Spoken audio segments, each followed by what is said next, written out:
વાઘોડિયાના મધુભાઈ શ્રીવાસ્તવને બોર્ડના ચેરમેન બનાવ્યા બાદ ખુશીની લહેર જોવા મળી હતી।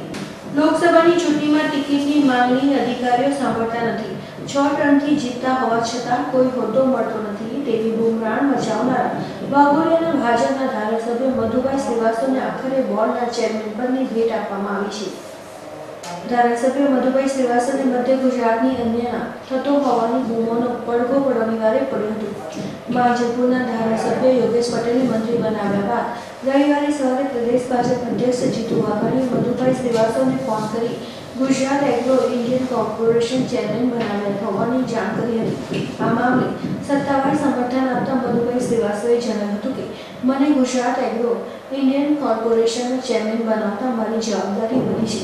શું તમને હવે અન્યાય થતો બંધ થયો હોય તેવા સવાલના જવાબ તેમણે જણાવ્યું હતું કે હવે મને ખુશી થઈ છે, આનંદ મળ્યો છે અને સોમવારે ગાંધીનગર જઈને મારી જવાબદારી સંભાળીશ। પહેલાં તો ખેડૂતોનું કંઈ નુકસાન થતું હશે પહેલાં પાર્ટી એમને આપીશું। ઇન્ડસ્ટ્રીયલ એરિયાથી બી કંઈ પ્રદૂષણ થતું હશે પહેલાં હું ખેડૂતો પર ધ્યાન રાખીને એમનું જે વળતર મળતું હોય વળતર આપવાનો પ્રયાસ કરીશ। અને મને ભારતીય જનતા પાર્ટીએ મને જે ઇજ્જત અને જે પોર્ટફોલિયો આપ્યું છે એનામાં મને સંતોષ છે। આજે ભાજપ સરકારની જ્યારથી પસંદગી થઈ ત્યારથી હું ભાજપ સરકારમાં જ છું અને સરકારમાં જ રહેવાનો છું। આજે મને આનંદ એ છે અને મારા કાર્યકર્તાઓમાં આનંદ એ છે, મને સંતોષ છે તો મારા બધા જ કાર્યકર્તાને સંતોષ છે। મારા વાઘોડિયા મત વિસ્તારની સૌરે ભાઈઓ બહેનો વડીલોનું બી સંતોષ છે।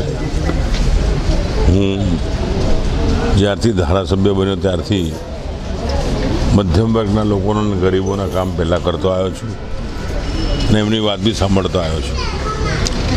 અને મને જ ભાજપ સરકારમાં